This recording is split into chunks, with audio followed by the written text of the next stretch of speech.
Doctors of Reddit, what's the biggest case of faking it you've ever seen? Story 1.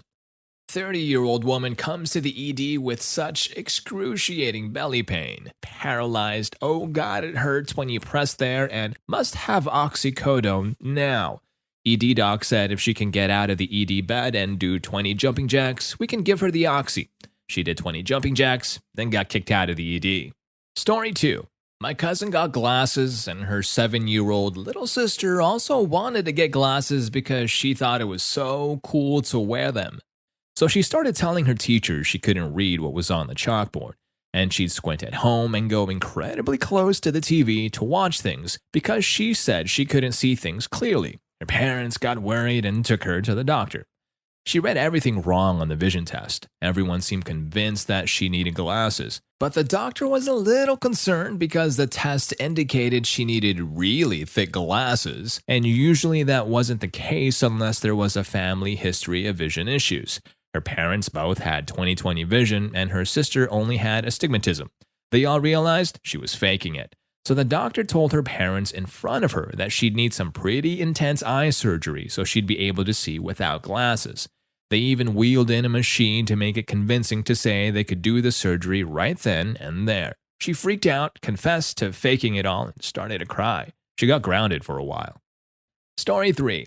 I'm an ICU and ER nurse. We get a lot of malingering in the ER. One day, one of our freaking flyers came in and started faking a seizure in triage. Now, obviously, I know this lady, and she's fake seized a million times before. But this time, it's in the lobby in front of about 30 people who have no way of knowing that it's fake. She's rolling around on the floor, making a damn fool of herself, and folks look horrified. I walked up to her and said calmly, "Karen, what are you doing?" To which this genius responds, "I'm seizing." I told her to stop seizing, so she did. Edit, no, her name wasn't actually Karen. I just did that for confidentiality. Oh man, I would love to have seen the face of all those people watching this unfold. Story 4. I had a patient when I was an intern feigning blindness. She would constantly be playing on her smartphone, only furiously trying to hide it when someone from the care team came into her room. The best was when my attending one day strolled past her room and threw his hand up in a highly exaggerated hello wave.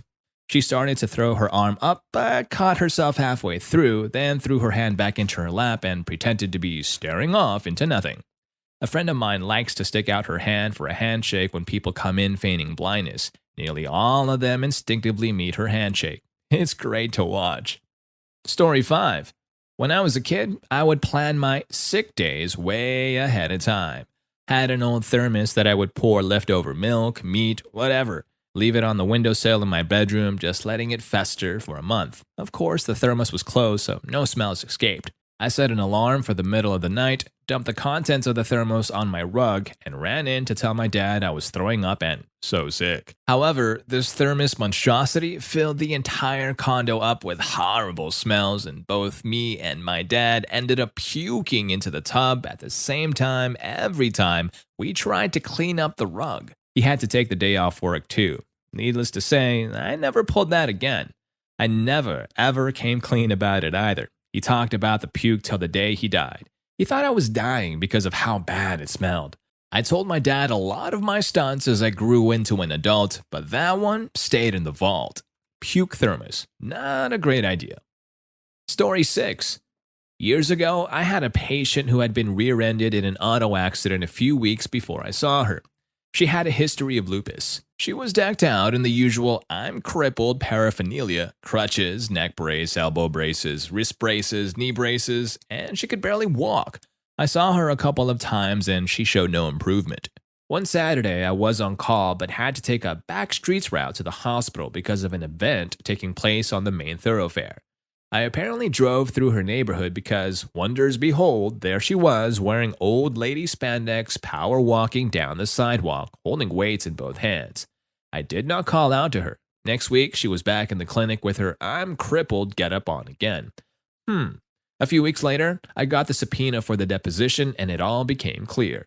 I could not have sworn under oath that I had absolutely positively identified the woman power walking. I know it was her, but I later confirmed she lived in that area. She and her attorney could have argued that it was her sister or daughter or cousin or whatever, so I just honestly answered all the questions during the deposition. Many I could not answer because I did not see her immediately after the accident. I could, however, honestly say that I thought she was a good prognosis and was likely to recover fully. By the way, it's not unusual for patients seeking compensation through some legal process to exaggerate the degree of their injuries. Everybody involved in the process understands this. It is, however, incumbent upon the patient to maintain their act in a believable fashion. Story 7. Fourth-year medical student. On my ER rotation and trauma came in from a woman that had been arrested.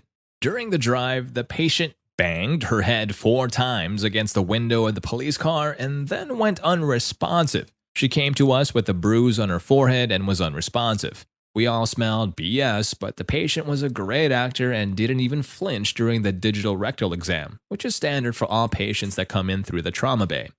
Though some of the nurses said that they caught her peeking at us when we would leave the room. We ended up getting a CT scan, which was normal, and were even considering intubating her to secure her airway, when our attending finally walked over to her, opened her eyelids, and held them open while telling her to wake up. Finally, she started fighting to close her eyes, and the jig was up. The doctor called her out, and she proceeded to start screaming at us. She was much more pleasant when she was pretending to have a brain injury. Why is a digital rectal exam standard for all trauma patients? Story 8. I'm not a doctor, but a nurse. There was a geriatric patient taking advantage of the call bell because she was an attention seeker. She always needed really basic things to get done for her because she thought the place was a hotel. It was a rehabilitation ward, and we should try to motivate patients to do as much for themselves as possible. So she would ring the bell for reasons like, please lift the blanket up for me, or please pass me my phone, or please feed me, and claim that her hands didn't work. I caught her several times lifting herself off the bed with her hands, grabbing her phone when it rang. You get the gist. After days of saying no and that she needs to start doing things for herself, she grew more and more frustrated. Eventually, she snapped, grabbed me by my collar, shook me aggressively, and yelled, "What don't you understand about the fact that my hands don't work?" I didn't know what to tell her. I just looked at her and blinked as she slowly released her death grip on me. I guess I peeled her hands. Praise the Lord. Story 9. Male patient, 18 years old, rolled in unconscious. Mom says he's been like that for the past 4 hours. Go to check his lungs when I hear something interesting. I place the stethoscope near his mouth and hear him breathe in normally, but then breathe out by saying, breathe. No choke. Male patient, 21 years old, admitted with an inability to speak for the last 2 hours and respiratory distress. Lungs are clear, but we hook him up to the oxygen for a few minutes. After he's taken off, his father comes running in and drags me over, saying his son's tongue refuses to go back in after receiving the oxygen. I look at the kid and he's seriously just lying there with his tongue poking out like a child. I tell them to push it back in, and a few hours later, the dad tells me the boy is convulsing. I go to see him without making my presence known, and he's lying there just fine. The moment I ask the mom how he's doing, he starts convulsing. Think of an odd version of the worm, but on his back. Female patient, 16 years old, admitted with complaints of recurrent seizures and frothing from the mouth. I look at her, and she's literally blowing spit bubbles. I check her reflexes, and everything is intact. The moment I turn away to check on another patient, she suddenly becomes rigid and the spitting intensifies. Male patient, 30 years old, unconscious, and completely unresponsive for 6 hours. This guy was totally dedicated to his act. I initially approached it as a stroke, but when the blood pressure, ECG, reflexes, pupils, etc. all are normal, I started checking pain sensations. He slowly began to open his eyes and groan as I asked him to tell me his name. But the moment his Achilles tendon was pressed, he suddenly sat up, stated his name, and declared himself cured. Female patient, 17 years old, complained of respiratory distress and convulsions. Everything's normal on admission, and she's conscious but refuses to eat. Parents are worried out of their minds, and every few minutes she has a fit where she would just basically shake from side to side. She let slip to a nurse that she didn't want to go to school that week, so she was just faking an illness. Since she was refusing to eat, the attending wrote up an order for a nasogastric tube, which was inserted and then removed by her in a matter of minutes. What was going on with the first kid? He was verbally coaching himself through breathing? Story 10. Obligatory, not a doctor, I'm a nurse. We had a guy who had to come in every 3 months to get a medical certificate to say he couldn't work at his retail job due to severe disabling back pain. He was receiving large amounts of insurance money for this condition. After the doctor had done his usual examination and questions and signed it off, the guy asked the doctor to check his shoulder, which the doc does, and asks how he injured it. Guy says playing rugby for a competitive team. Really, says doc. How long have you been playing for them? The guy has been playing and training the whole time. So the doc puts this info on the insurance form. Doc loses his shit in the staff room laughing, and the next week the patient loses his shit in reception because his insurance has been canceled. Story 11. A young 18 to 20-year-old woman went running into a small rural hospital ER pretending to have abdominal pain. The police officer had tagged her going 40+ kilometers over the limit, which was stunt driving as per the new law in Ontario, impound and license suspension automatic. The cop followed her into ER and apparently said he'd be waiting for her when she left. Locum staff, such as myself, were housed at a small B&B about 15 minutes away, and the ER had pre-printed order sets to be done before we arrived. When I arrived, she flat out admitted that she just came in because she freaked out and didn't stop. I told her we'd give her 45 minutes to call her parents and family before I booted her. Except her BHCG came back positive and subsequent ultrasound came back showing extremely early ectopic. So the officer figures out something is up when he hears an ambulance call come in over the radio. She was completely asymptomatic and just worked out that she dodged both charges and a life-threatening issue by accident. It was definitely a what the F moment. Edit, well, this blew up overnight and I got a few messages. So a little more info. Small rural hospitals in northern Ontario often service areas from more than an hour's drive away and still only have a catchment area of 2,000 to 3,000 people. When on call, it was just that. We would do our days in the community clinic, then maybe hospital rounds, then go home and be on call. We wouldn't be at the hospital. There wasn't an on-call room where you would stay, for example. There were lots of times that you'd go a full night without even being woken up, or maybe just a call from the acute care inpatient wing. Locums were short-term contracts for places that didn't have full-time medical staff for whatever reason. It's hard to attract clinicians if you don't even have broadband internet in the community. They generally pay very well. Story 12.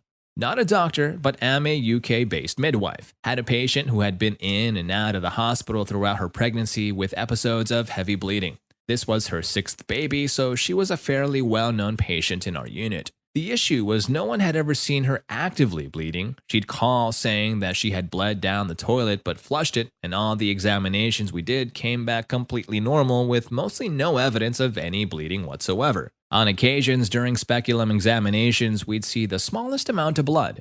I was caring for her during a shift when she yet again called in to say she was bleeding, so I walked into her room and found her jabbing around her vagina with a sharp object to make herself bleed. She'd been doing it the entire pregnancy. The reason she gave was that she had 5 noisy children at home, needed some rest, and knew we wouldn't admit her to the hospital if it wasn't for a good reason. She would do it any time her being discharged home was mentioned. So we ended up having to complete a perinatal mental health referral and consult with the safeguarding midwives as she was putting herself and her baby at risk of serious harm.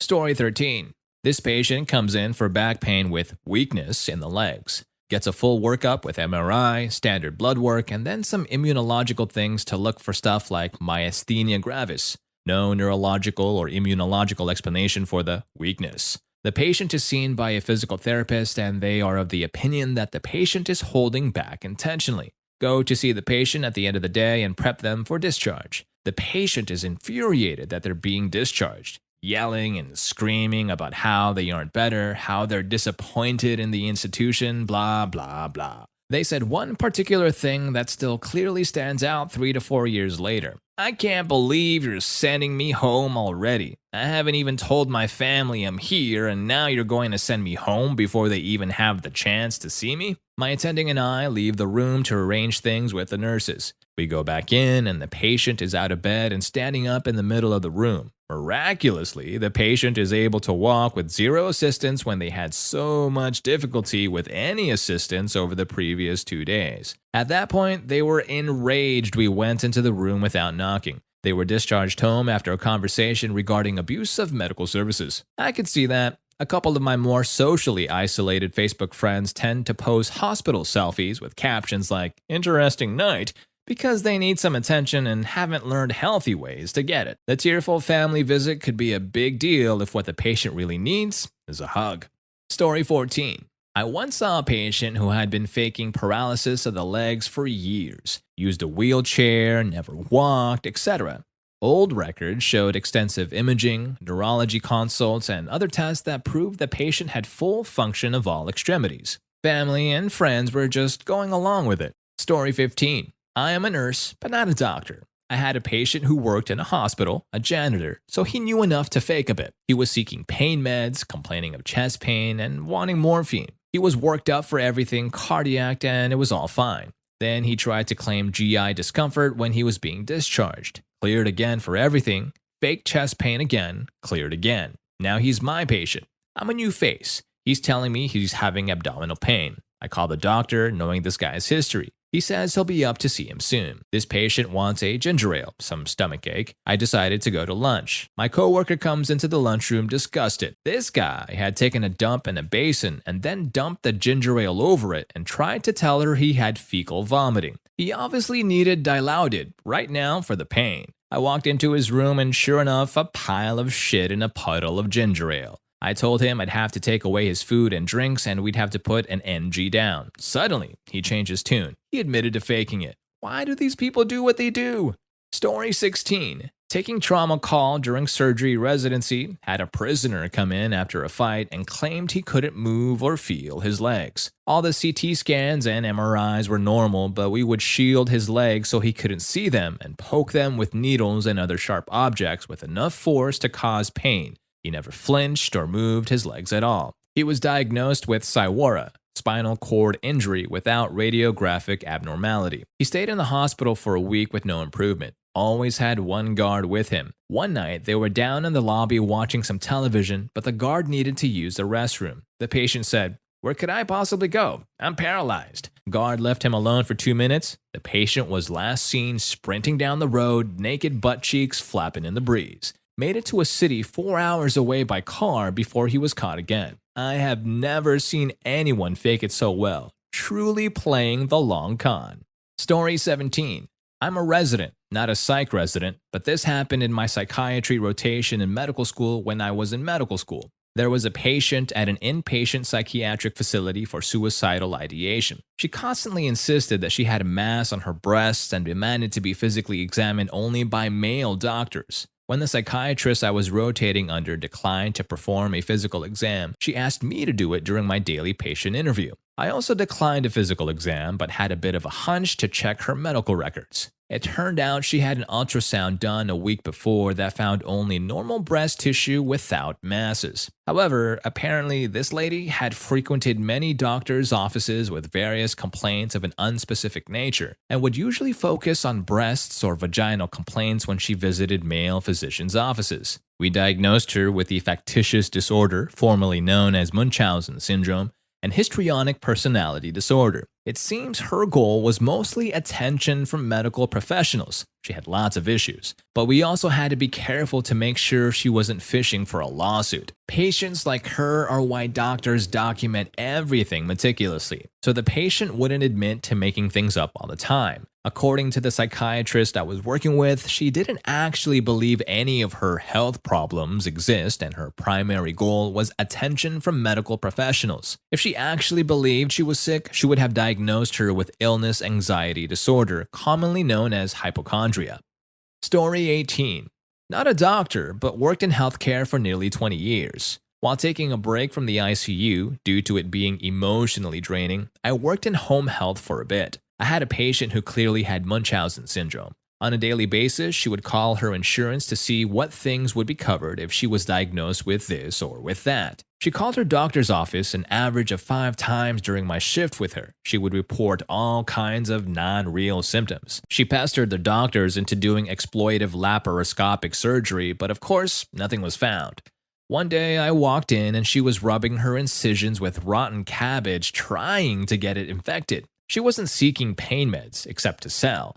Really, she was just as happy with antibiotics or stool softeners, anything, as long as they wrote her a prescription and she got to go to the pharmacy, where she did a whole song and dance for them too, claiming allergies and reactions. She always increased the exaggeration of her story too. One time, she flooded her eyes after making sure I was looking, and said she lost consciousness in half a second. She called the doctor and claimed she lost consciousness for 5 minutes. She called the insurance and claimed it was 10 minutes. She called the pharmacy and claimed it was 30 minutes. Then she called 911 and told them she woke up on the floor after losing consciousness for 4 hours. The worst thing about her was she was a mom. Her son was 28 at the time, and by all the stories of his childhood illnesses and all her saying how he is severely disabled, I knew she basically fucked up his childhood with Munchausen by proxy. She portrayed him as being severely disabled, and that's why he would never find a wife.